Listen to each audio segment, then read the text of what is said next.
الله الرحمن الرحيم الحمد لله رب العالمين والصلاة والسلام على رسوله الكريم أما بعد اللهم صل على محمد وعلى آل محمد كما صليت على إبراهيم وعلى آل إبراهيم إنك حميد مجيد اللهم بارك على محمد وعلى آل محمد كما باركت على إبراهيم وعلى آل إبراهيم إنك حميد مجيد. الحمدللہ یہ درس سیرت النبی صلی اللہ علیہ وسلم کا سلسلہ اس مقام تک پہنچا کہ ہم آج غزوہ احد کے بعد ایک اور بڑی جنگ کے تعلق سے سماعت کریں گے. بیچ میں چھوٹے غزوے اور سریے ہوتے رہے لیکن ان کے بعد ایک بڑی جنگ جو 5 ہجری شوال 5 ہجری کو ہوئی، ہجرت کے 5ویں سال، اس کے تعلق سے کچھ سماعت فرمائیں. اس سے پہلے میں ایک شخصیت جس کے تعلق سے چند باتیں آپ کے سامنے پیش کر رہا ہوں. یہ بات زیر غور رکھیے. نبی صلی اللہ علیہ وسلم جب مکہ سے مدینہ ہجرت کیے تھے تو آپ قبا پہنچے تھے 23 ستمبر 622 عیسوی کو. کچھ سن آپ کو اس لیے میں یاد دلانا چاہتا ہوں کہ دوران درس وہ باتیں آئیں تو آسانی آپ سمجھ سکیں. قبا میں ہمارے نبی پہنچے تھے 23 ستمبر 622 عیسوی. اب میں جس شخصیت کا نام لینے جا رہا ہوں، جس کے تعلق سے پہلے بیان کروں گا، وہ نام ہے سلمان فارسی رضی اللہ عنہ. پہلے ہم ان کے تعلق سے کچھ باتیں، ان کی زندگی کے حالات سماعت کریں، پھر ہم غزوہ خندق یا غزوہ احزاب کے تعلق سے ذکر کریں گے. سلمان فارسی کی تاریخ پیدائش 568 عیسوی میں ہوئی تھی اور ہمارے نبی صلی اللہ علیہ وسلم کی تاریخ پیدائش 571 عیسوی میں ہوئی تھی. یعنی ہمارے نبی سے یہ بڑے تھے 3 سال. یہ پیدائش ان کی یہ تھے رہنے والے سلمان فارسی اصفہان کے. یہ ایران کا ایک شہر ہے خسیس آباد. تہران اور مشہد کے بعد تیسرا بڑا شہر صوبہ اصفہان کا دارالحکومت ہے اور یہ قومی دارالحکومت تہران کے 340 کلومیٹر دور جنوب میں واقع ہے. اصفہان یہ جس جگہ کے رہنے والے تھے، جس علاقے کے رہنے والے تھے ملک کے، وہاں پر آگ کی پوجا کی جاتی تھی. مجوسی لوگ تھے. آتش کہتے ہیں آگ کو. آتش کدا وہ جہاں پر آگ جلا کر کے اس کی پوجا کی جاتی تھی. وہاں وہ لوگ 2 خداؤں کو مانتے تھے. آگ کی پوجا کرنے والے 2 خداؤں کو مانتے، 2 اللہ کو. نمبر 1 خیر کا خالق، بھلائی کا خالق، جسے وہ یزدان کے نام سے جانتے تھے. دوسرا شر کا خالق، برائی کا خالق، جسے اہرمن کہتے تھے. یزدان اور اہرمن یہ 2 طرح کے معبود ان کے سامنے تھے. آتش کدا میں آگ جلائی جاتی تھی اور ان کا جو گھرانہ تھا سلمان فارسی کا، ان کا جو باپ تھا یہ بڑا آتش کدا کا بڑا پجاری تھا اور یہ اسی جگہ میں رہ کر کے بند بالکل 4 دیواری کے اندر قید رکھا جاتا تھا کیونکہ ان کے والد کو بات کا ڈر تھا کہ کہیں میرا بیٹا دوسرے مذہب کو قبول نہ کر دے. جبکہ اسی جگہ پر عیسائی مذہب بھی اپنے زوروں پر تھا. کبھی کوئی اتفاق سے سلمان فارسی کا اپنے گھر سے باہر نکل کر شہر میں گھومنے کا اتفاق ہوا تو دیکھا کہ ایک گرجا کے سامنے سے گزر ہوا اور وہاں عیسائیوں کو عبادت کرتے ہوئے دیکھا تو ان کو بہت اچھا محسوس ہوا. انہوں نے ان سے پوچھا تو بتایا گیا کہ یہ ایک آسمانی مذہب ہے. پوری تفصیل عیسائی مذہب کی بتائی گئی. انہیں اچھا محسوس ہوا، ان کا دل اس کی طرف مائل ہو گیا. یہ کوشش کرنے لگے کہ میں اس جانب چلے جاؤں. جب یہ بات انہوں نے ان کے والد سے ذکر کیا تو انہوں نے اس ڈر سے کہ کہیں میرا بیٹا عیسائی مذہب کو قبول نہ کر لے، پیروں میں بیڑیاں ڈال دیا، گھر کے اندر قید کر دیا. لیکن لوگوں سے کسی طریقے سے آنا جانا لوگوں کا ان کے گھر میں تھا، ملاقات ہوتی رہی. تو حضرت سلمان نے کہا کہ جب کوئی تجارتی قافلہ اگر یہاں سے باہر نکلے اصفہان سے تو مجھے اس کی خبر دینا، میں کسی طریقے سے کوشش کر کے اس قافلے کے ساتھ جانا چاہتا ہوں، یعنی اپنے اس مذہب کو چھوڑ کر عیسائی مذہب قبول کرنا چاہتا ہوں۔ ہوا یوں نہیں کہ ملک شام وہاں سے ایک تجارتی قافلہ جا رہا تھا اور ان عیسائیوں نے انہیں اس بات کی خبر دی کہ انہوں نے موقع پا کر وہ بیڑیاں توڑوا کر کے اور تجارتی قافلے کے ساتھ آپ چلے گئے۔ یعنی آپ کا جو پہلا سفر تھا وہ ملک شام تھا۔ ملک شام میں ایک عیسائی پادری کے پاس آپ رکے اور اس سے علم سیکھا، اس کے ساتھ رہے۔ اس کا جب انتقال ہوا تو دوسرا پادری، بہت لمبی تفسیر ہے، میں مختصر بتا رہا ہوں، دوسرے پادری کو جب وہاں پر تعینات کیا گیا اس کے ساتھ رہے۔ جب وہ دوسرے پادری کے ساتھ رہے اور اس کی بھی زندگی کا آخری وقت سمجھ میں آنے لگا تو انہوں نے کہا کہ مجھے کوئی ایسا راستہ بتائیے تاکہ میں عیسائی مذہب کی حقیقت تک حد تک پہنچ سکوں۔ تو انہوں نے کہا کہ اب یہاں سے آپ ایک جگہ ہے موسے، وہاں چلے جاؤ، وہاں پر فلاں فلاں پادری ہے، اس کے پاس چلے جانا، حوالہ دینا۔ تو یہ وہاں گئے۔ جب دوسرا سفر آپ نے موصل کا کیا تو وہاں پر بھی اس پادری کے پاس کچھ عرصہ رہے آپ، اس کی بھی زندگی کا آخری وقت تھا۔ انہیں محسوس ہوا تو اس سے پوچھا کہ اگر آپ یہاں سے چلے جائیں گے تو پھر میرا ہوگا کیا؟ میں عیسائی مذہب میں ہوں، آگے کیسے معلوم ہوگا، حق تک کیسے پہنچوں گا میں؟ تو انہوں نے کہا کہ آپ یہاں سے ایک علاقہ ہے کچھ دوری پر نصیبین، وہاں چلے جانا اور وہاں پر ایک پادری ہے، فلاں فلاں پورا ایڈریس دیا، اس سے میرا ذکر کر دینا، وہ آپ کو اپنی شاگردی میں رکھ لے گا۔ یہ وہاں گئے۔ تیسرا سفر نصیبین کا کیا، وہاں بھی یہی کیفیت تھی۔ اس نے بھی اگلے سفر کے بارے میں کہا کہ حق کی تلاش ہے۔ چوتھے سفر کی باری آئی تو چوتھے سفر اموریا کر کے ایک جگہ تھی، وہاں کا ایڈریس دیا گیا۔ یہ جب وہاں اموریا پہنچے تو اموریا کا جو اس کو یعنی پادری تھا، اس کی بھی زندگی کا جب آخری وقت آ رہا تھا تو انہوں نے کہا کہ میں ایسا حق کی تلاش کرتے ہوئے لمبے زمانے سے چل رہا ہوں اور دوری سے چل رہا ہوں، مجھے صحیح چیز کی بات بتائیے۔ تو اس پادری نے ایک بہت اچھی بات کہی کہ اب میرا ایسا خیال ہے کہ وہ آخری نبی جسے اللہ بھیجنے والا ہے اس کے ظہور کا وقت آ رہا ہے اور وہ عرب کے میدان سے پیدا ہو کر، عرب میں پیدا ہو کر دین ابراہیمی کو دوبارہ زندہ کرے گا اور عرب سے وہ کھجوروں کے باغات والے شہر کی طرف ہجرت کرے گا۔ یہ اس کی پہچان، پہلی پہچان وہ عرب میں پیدا ہوگا، دوسری بات وہ کھجوروں کے باغوں والے شہر کی طرف ہجرت کرے گا، تیسری اس کی پہچان یہ ہوگی کہ وہ صدقہ قبول نہیں کرے گا، چوتھی پہچان یہ ہوگی کہ وہ ہدیہ قبول کرے گا، پانچویں پہچان یہ ہوگی اس کی کہ اس کے شانوں کے درمیان پیٹھ میں دونوں بکوں کے بیچ میں ایک مہر نبوت ہوگی جس کی شکل یوں سمجھیں سیب، گوشت کا اوپری حصہ اٹھا ہوا۔ یہ چار بات انہوں نے اس کو اپنے اموریا کے اس کو اپنے پادری نے بتایا۔ اب یہ بڑے خوش ہوئے، انہوں نے کوشش کیا کہ اب مجھے اس شہر کی طرف آگے چلا جائے، اس جانب نکلا جائے۔ تو تحقیق کرتے رہے، وہاں جب تحقیق کیا تو معلوم ہوا کہ ایک تجارتی قافلہ ہے جو اس علاقے میں جاتا ہے، مدینہ کے علاقے میں۔ تو انہوں نے وہاں کے لوگوں سے، باشندوں سے اس بات کو کہہ رکھا تھا کہ جب کوئی قافلہ جائے تو مجھے اطلاع کریں۔ اسی درمیان ایک قافلہ گزر رہا تھا بنو کلب کا، یہ ان کے ساتھ شامل ہوئے۔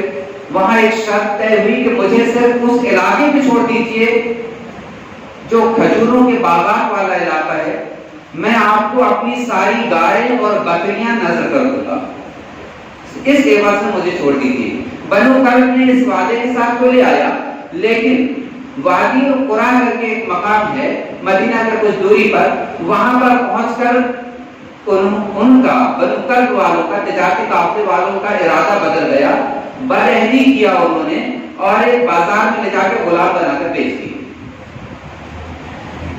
انہیں ایک یہودی کے ہاتھ میں بیچا۔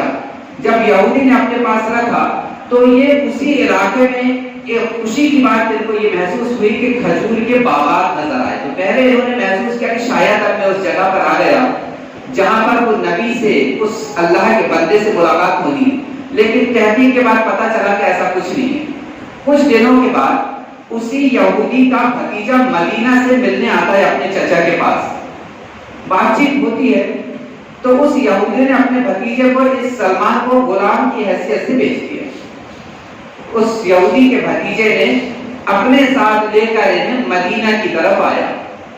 جب مدینہ پہنچے کھجور کے باغات دیکھے تو دل باغ ہو گیا کہ اب میں مقام تک آ گیا, صرف اب اس آدمی کو ڈھونڈنا ہے جس کی مجھے بشارت دی گئی.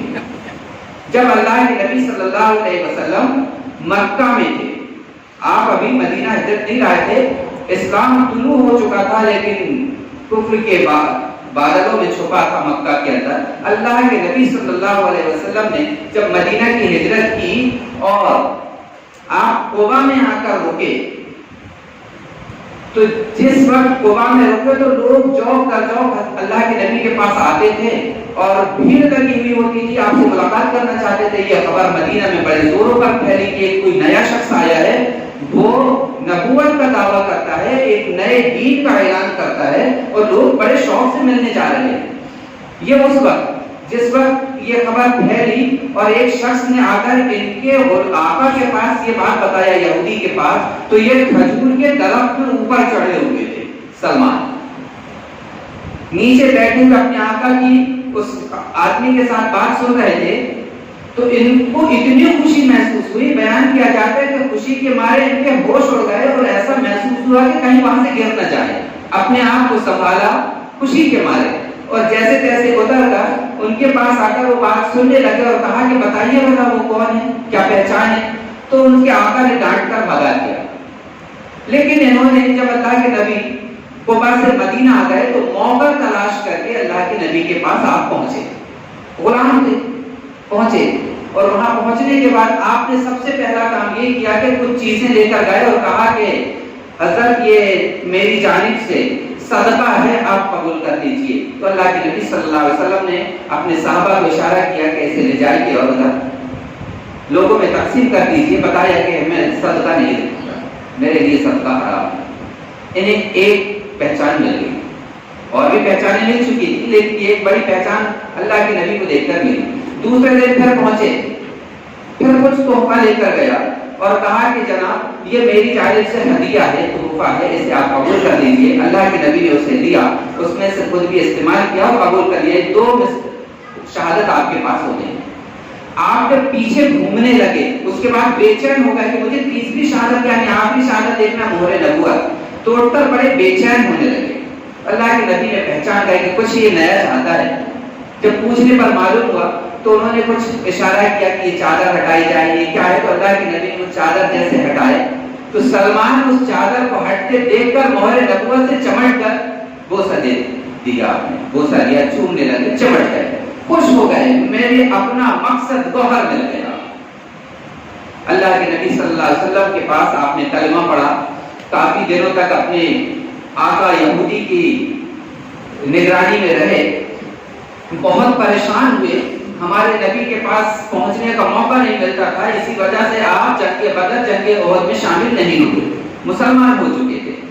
جب آپ نے اپنی پریشانی بتایا سلمان نے اللہ کے نبی کو, تو آپ نے کہا کہ آپ اپنے آقا سے طے کر لیجیے, اگر قیمت دینا ہو تو قیمت دے دیں گے, کوئی شرط ہو تو شرط پوری کر دیں گے, آپ آزاد ہو جائیے. جب انہوں نے اپنے آقا سے اپنی بات بیان کی تو اس یہودی نے شرط رکھا کہ 300 کھجوروں کے درخت لگے ہوئے چاہیے مجھے. ایک جگہ روایت میں یہ بھی ملتا ہے کہ وہ 300 درخت لگے ہوئے اور ان میں پھل آ جائے. پہلی شرط. دوسری شرط یہ کہ 40 روپیے سونا. یہ 1 روپیہ سونا جو ہوتا ہے 1 تولہ 3 ماشے کا ہوتا ہے. اسے جب جوڑا جائے, اکٹھا کیا جائے تو لگ بھگ یہ 125 گرام سونا ہوتا ہے.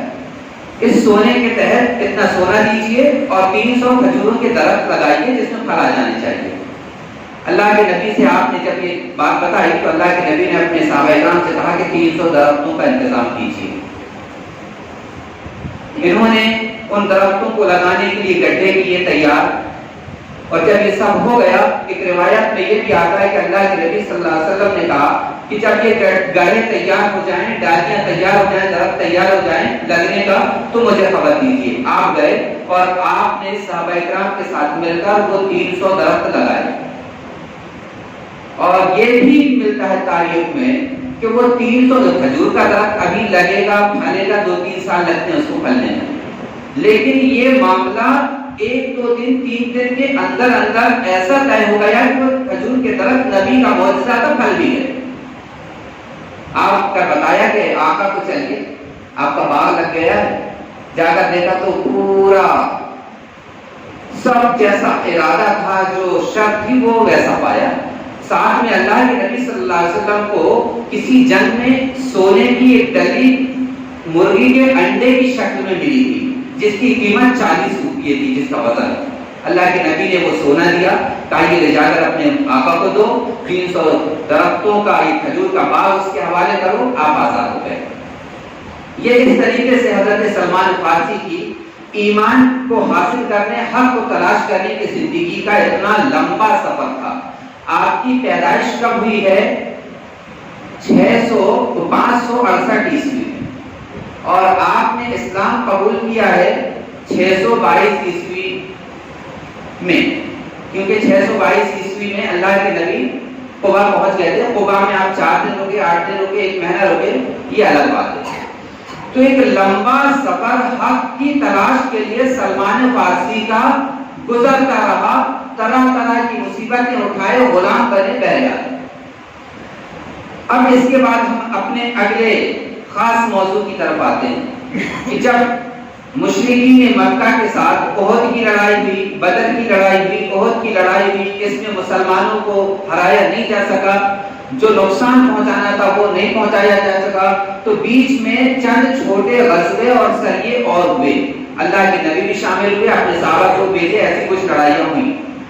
3 ہجری میں جنگ احد ہوئی۔ اب 5 ہجری کا ایک بڑا واقعہ، جب یہ معلوم ہوتا ہے کہ یہودیوں نے بھی دیکھا، مشرکین نے بھی دیکھا کہ مسلمان بڑھتے جا رہے ہیں، تو ایک بڑا معاملہ طے ہوا، اور اتنا بڑا معاملہ طے ہوا کہ مکہ کے آس پاس جو بھی چھوٹے موٹے قبیلے تھے، سارے لوگوں کو تیار کیا گیا، یہاں تک کہ زبردستی تیار کیا گیا کہ اگر ہمارے ساتھ مسلمانوں کے مقابلے میں نہیں کھڑے ہوگے، ہمارے ساتھ نہیں کھڑے ہوگے، تو دوبارہ تمہارے اوپر کچھ ہوگا تو ہم تمہارا ساتھ نہیں دیں گے۔ زبردستی کر کے تیار کیا گیا، اور تیاری کا یہ عالم تھا کہ ایک روایت کے مطابق 30,000 لوگوں کا لشکر ہے، دوسری روایت جو زیادہ بیان کی جاتی ہے اس میں 10,000 لوگوں کا لشکر ہے، کہ 10,000 لوگوں کا لشکر تیار کر کے، اور ابو سفیان کی قیادت میں مدینہ پر حملے کی تیاری ہو گئی، اور یہاں سے قافلہ نکل رہا ہے۔ اس بات کی خبر اللہ کے نبی صلی اللہ علیہ وسلم کو ہوتی ہے، آپ مشورہ کرتے ہیں اپنے صحابہ کے درمیان، جب مشورہ کرتے ہیں کہ ایسا ایسا معاملہ سننے میں آیا ہے کہ مکہ کے مشرکین بہت بڑا لشکر لے کے آ رہے ہیں، اور اتنا بڑا لشکر ہے کہ اب مدینہ کا صفایا کر دیا جائے گا، کیا کیا جائے؟ اس اتنے بڑے قافلے کو، اتنے بڑے لشکر کا مقابلہ کیسے کیا جائے؟ تب اللہ کے نبی نے جب صحابہ کرام سے مشورہ مانگا تو سلمان فارسی نے ایک مشورہ کیا۔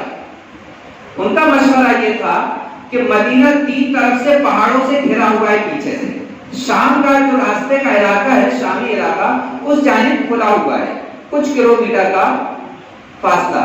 سلمان فارسی کا مشورہ یہ تھا کہ پچھلا جو ہمارا حصہ پہاڑوں سے گھرا ہوا ہے، یہ تو فصیل کا کام کرتے ہیں، پہاڑ سے دشمن نہیں آ سکتا، سامنے کے حصے سے جو ہے ہم ایک کام کرتے ہیں، شہر کے باہر دوری کے علاقے میں ایک خندق کھود دیتے ہیں۔ جب وہ خندق کھودیں گے تو یہ وہاں کے لوگوں کے لیے ایک نیا مشورہ آیا، کیونکہ کبھی عرب کے لوگوں نے ایسا معاملہ نہیں دیکھے تھے۔ کہا کہ ہمارے یہاں ملک فارس میں ایسا ہی کام کیا جاتا ہے دشمن سے بچاؤ کے لیے کہ گڑھا کھود دو، خندق کھود دو، دشمن لگے گا ہی نہیں، پار ہی نہیں کر پائے گا۔ یہ مشورہ سب لوگوں کو پسند آیا۔ اللہ کے نبی صلی اللہ علیہ وسلم نے سلمان فارسی کے اس مشورے پر 10 لوگوں کو 40 ہاتھ یعنی 60 فٹ لمبا حصہ دیا کہ آپ کو اتنا حصہ کھودنا ہے۔ اور ایک روایت میں ہے کہ یہ اکثر ہے کہ 3000 صحابہ اکرام میں وہ بچے بھی، لڑکے بھی موجود تھے جو ابھی نو عمر تھے، بالغ ہو رہے تھے، وہ لوگ مل کر کے 3000 لوگوں نے خندق کی کھدائی شروع کی۔ لگ بھگ کسی نے لکھا ہے کہ یہ خندق 5.5 کلومیٹر لمبی تھی، کسی نے لکھا ہے کہ 7.5 کلومیٹر لمبی تھی، بہرحال یہ 5 کلومیٹر سے زیادہ لمبی تھی یہ خندق۔ اس کی چوڑائی 13 فٹ سے زیادہ اور گہرائی 10 فٹ۔ اللہ کے نبی صلی اللہ علیہ وسلم جب یہ خندق اپنے صحابہ کرام کے ساتھ کھود رہے تھے تو بڑے عجیب اور نادر واقعات ہوئے۔ ایک تو مسلمانوں کے ساتھ یہ پریشانی کہ ان کے ساتھ محمد صلی اللہ علیہ وسلم کے ساتھ ہم اپنا سب کچھ چھوڑ کے آئے، اب یہاں آئے تو جنگوں میں جنگیں ہو رہی ہیں، جسم چور چور ہو گئے، کھانے سے محتاج ہو گئے، پریشان ہو گئے، اب یہ کون سی مصیبت آ گئی کہ اب یہ گڑھا کھودنا پڑ رہا ہے۔ لیکن وعدہ کر چکے تھے کہ ہر مصیبت میں ہر خوشی میں آپ کا ساتھ دیں گے۔ خوشی خوشی صحابہ اکرام خندق کھودنے کے لیے تیار ہو گئے۔ ہر 10 آدمی کے درمیان 40 ہاتھ کا لمبا فاصلہ، چوڑائی لگ بھگ 13 فٹ، گہرائی 10 فٹ، کھدائی چالو ہو گئی۔ خندق کے درمیان یہ عالم تھا کہ ایک دن بہت دھوپ کے عالم میں ایک صحابی اللہ کے نبی کے پاس آئے اور کہا کہ آقا دھوپ کی وجہ سے یہ عالم ہے کہ اب ہاتھ پیر نہیں چلتے۔ بھوک کی شدت میں انہوں نے اپنے پیٹ میں پتھر باندھ دیا تھا کہ کہیں جھکنے اٹھنے کھودنے میں آنکھوں کو نقصان نہ پہنچ جائے، کام اچھا چلتا رہے۔ آگے دکھایا کہ دیکھیے میں نے اپنے پیٹ میں ایک پتھر باندھا ہے۔ اللہ کے نبی صلی اللہ علیہ وسلم نے اپنی چادر کو اٹھا کے دکھایا، انہوں نے دیکھا کہ آپ کے پیٹ میں 2 پتھر بندھے ہوئے تھے۔ خندق کھدائی چل رہی ہے، آپ یہ شعر پڑھ رہے ہیں، اللہم لا عیش الا العیش الاخرہ فاغفر للانصار والمہاجرہ۔ اللہ عیش تو آخرت کا عیش ہے، اللہ تو انصار اور مہاجرین کو معاف فرما دے، بخش دے۔ یہ ہو رہا ہے۔ اسی درمیان میں ایک واقعہ ہوتا ہے کہ ایک صحابی کو معلوم ہوتا ہے بھوک کا یہ عالم ہے، ایک مٹھی کھجور لے کر آتے ہیں۔ اللہ کے نبی کے پاس آئے، ایک کپڑے میں وہ کھجور پھیلا دیا اور کہا کہ آپ کھا لیجیے۔ آپ نے لوگوں کو آواز کیا، لوگوں آ جاؤ، کھانے کا انتظام اللہ نے کرا دیا۔ یہ معجزہ دیکھیے، یہ معجزہ تھا۔ سارے صحابہ اکرام آتے گئے، کھاتے گئے کھجور، پیٹ بھر کھجور کھاتے گئے۔ جب سب ختم ہو گئے کھا کر کے تو یہ حالت تھا کہ کھجوروں میں وہ برکت کے کپڑے سے باہر گر رہی تھی، ایک مٹھی کھجور۔ یہ برکت کا یہ معجزہ تھا اللہ کا آپ کے نبی کو دیا گیا۔ اسی موقع پر ایک اور بڑا معاملہ ہوا۔ اللہ کے نبی صلی اللہ علیہ وسلم کی یہی بھوک کا عالم حضرت جابر رضی اللہ عنہ نے دیکھا، برداشت نہیں ہوا، اپنے گھر گئے، دوڑے دوڑے بیوی سے پوچھا گھر میں کچھ کھانے کو ہے؟ تو انہوں نے کہا کہ لگ بھگ 1 سیر جو ہے، 2.5 کلو قریب، اور کچھ نہیں، ایک بکری کا بچہ ہے، بکری کے بچے کو ذبح کیا، بیوی کو یہ جو پیس کر آٹا بناؤ۔ اللہ کے نبی کے پاس آئے، کہا کہ آقا آپ 3 لوگوں کو دعوت دیں، چوتھا میں ہو جاؤں گا، یا 4 لوگ لے آئیے، 5واں میں ہو جاؤں گا، یا 5 لے آئیے، 6واں میں ہو جاؤں گا، بس اتنے لوگوں کا گھر میں کھانا ہے۔ جابر نے اتنا کہا، اپنے گھر گئے، بکری کے بچے کا گوشت آپ تیار کر کے سالن بنانے کی تیاری کر رہے ہیں، بیوی روٹیاں بنانے کے لیے آٹا گوندھ رہی ہے۔ اللہ کے نبی اپنے جسم کو مٹی سے جھاڑتے ہوئے اونچائی پر کھڑے ہوئے کہا لوگوں چلو جابر نے دعوت دیا ہے کھانے کی۔ یہ بڑا عجیب منظر ہے، 3000 لوگوں کی جماعت ہے، 3000 لوگوں نے خندق کھودا ہے، 4-5 لوگوں کا کھانا ہے، اور یہاں 3000 لوگوں کو دعوت، سب کو عام دعوت۔ جب قافلہ مدینہ کی طرف چلتا ہے، جابر کے پیروں تلے زمین کھسک گئی۔ بیوی سے کہا اب تو عزت لٹ گئی، جس گھر میں اتنے مہمان آ جائے کھانے کو نہ ہو، کیا بے عزتی ہوگی؟ بیوی نے کہا آپ کو گھبرانے کی کیا ضرورت ہے، آپ نے جسے دعوت دیا ہے نبی کو، نبی نے بلایا ہے، وہ نبی جانے، وہ کھانا جانے، ان کا رب جانے، آپ کو کیا کرنا؟ آپ خاموش رہیے۔ اللہ کے نبی آئے، کہا کہ جابر وہ آٹا جس سے روٹی بنتی ہے اور وہ سالن کی ہانڈی کہاں ہے، مجھے لے چلو۔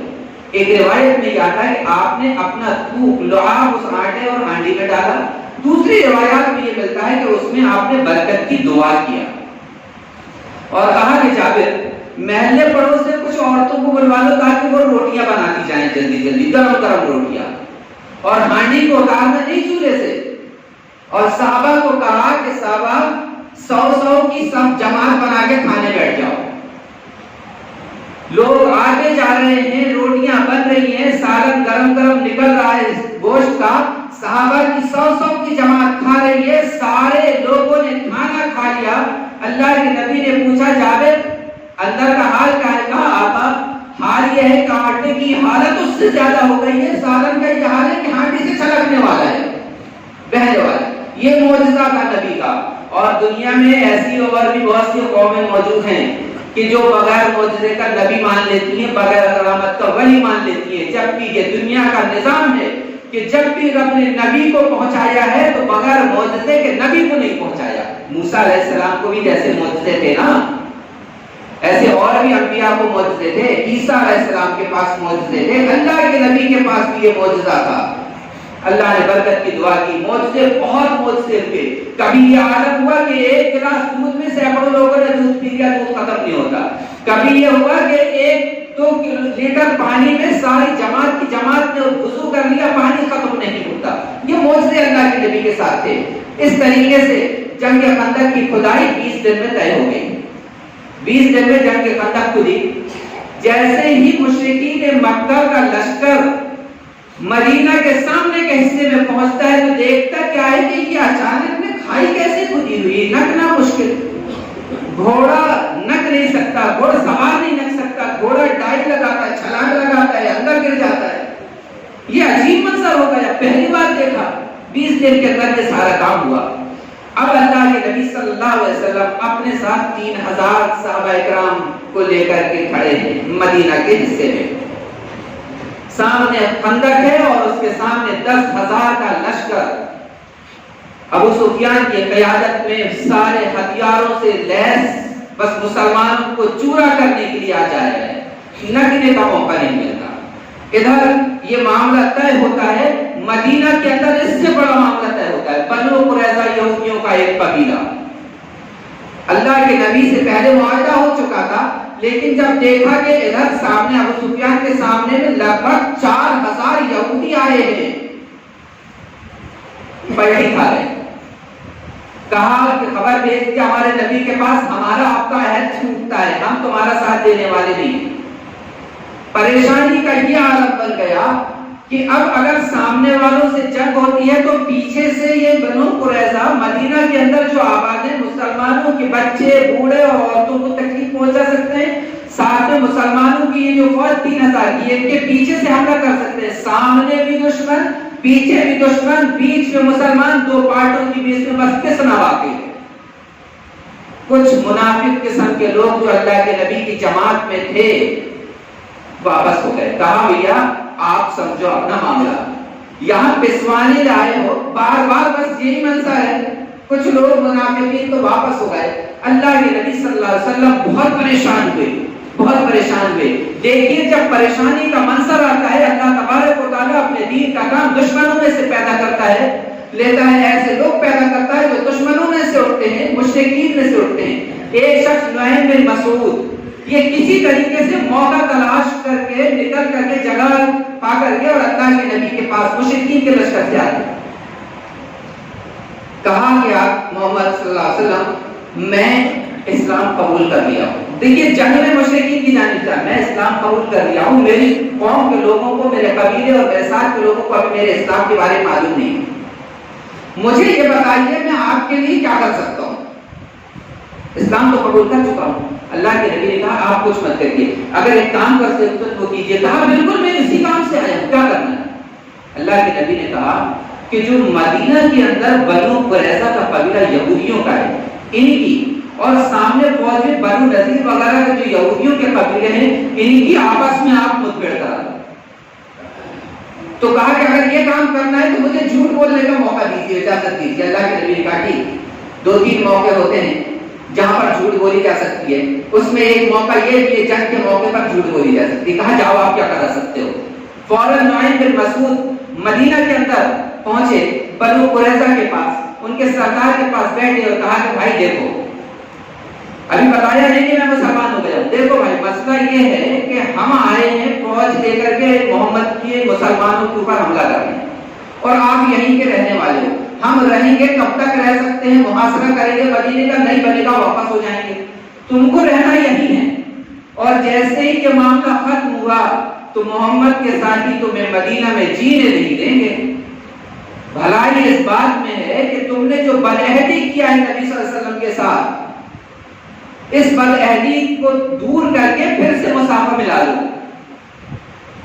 اور ایک کام ہے، کیونکہ وہ جو مکہ چلے جائیں گے لوگ، وہ تمہاری مدد کے لیے آنے والے نہیں ہیں، ابھی صرف اپنے استعمال کے لیے تم کو بہکایا ہے۔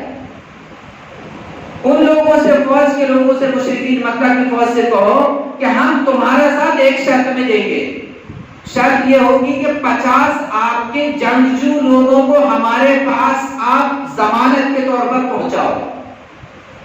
ضمانت کے طور پر وہ 50 جنگجو ہمارے پاس رہیں گے، تب ہم آپ کا ساتھ دیں گے، اور نہیں تو ہم محمد کا ساتھ دے رہے ہیں۔ ادھر نعیم بن مسعود نے یہ بات کہی تو یہ لوگ تیار ہو گئے، اچھا لگا مشورہ، فوراً تیزی سے پلٹ کر اپنے قبیلے میں فوج میں گئے اور وہاں جا کر کہا کہ دیکھو بھائی، مسئلہ یہ ہے کہ بنو قریظہ نے محمد صلی اللہ علیہ وسلم کے ساتھ جو بدعہدی کیا تھا نا، وہ پھر سے واپس آ کر پھر سے ہاتھ ملا لیا۔ اور بھلائی اس بات میں ان کا کہنا یہ ہے کہ اگر فوج کے لوگ، مکہ کی فوج کے لوگ 50 جنگجو ساتھی ہمیں دے دیں گے تو ہم آپ کا ساتھ دینے کو تیار ہیں۔ دونوں طرف باتیں بتائی، اور بات سچی تھی کہ ایسا یہاں کا کوئی بات ادھر تھا۔ ادھر سے بنو قریظہ نے اپنے ساتھ 2 لوگوں کو بھیجا، 2-3 لوگوں کو، جاؤ پتہ کر کے آؤ حقیقت کیا ہے۔ جیسے وہاں پہنچے اور کہا کہ دیکھو بھائی، ہمیں 50 لوگ چاہیے، تب اس کے بعد آپ سے بات ہوگی۔ جیسے ہی 50 سنا، کہا کہ نعیم بن مسعود نے جو خبر آیا وہ صحیح ہے۔ کہا کہ نہیں، تمہارا حال یہ ہوگا کہ تم 50 ساتھی ہم سے لوگے فوجیوں کو، اور محمد کو دے دو گے، ان کو مروا دو گے۔ ہم 50 لوگ نہیں دیتے، 5 لوگ نہیں دیتے۔ نتیجہ یہ ہوا کہ وہ جو مکہ سے آئے تھے یہودی، ابو سفیان کی قیادت میں مسلمانوں پر حملہ کرنے، ان کا اور مدینہ کے جو یہودی تھے، ان کا آپس میں تناؤ پیدا ہو گیا۔ ان کا آپس میں تناؤ پیدا ہوا، جھگڑا منقطع ہونے لگا، لڑائی منقطع ہونے لگی۔ یہ پہلا ایک بڑا سبب ہوا کہ اس غزوہ خندق میں دشمن کے جو فوج تھی وہاں کمزور ہوتی ہے، پہلا سبب۔ دوسرا سبب، اللہ تبارک و تعالیٰ نے رات کے موقع پر ایسی تیز آندھی، طوفانی بارش پہنچایا، آندھی پہنچایا کہ مشرکین کے جو تمبو لگے ہوئے تھے یہ اکھڑنے لگے، پریشانی۔ اسی بیچ میں ایک ساتھ معاملہ یہ بھی ہوا تھا کہ لمبے ٹائم سے، لگ بھگ 1 مہینے کا ٹائم ہو گیا تھا محاصرہ کی ہوئے مدینے کی جانب، لیکن پار نہیں پاتے تھے۔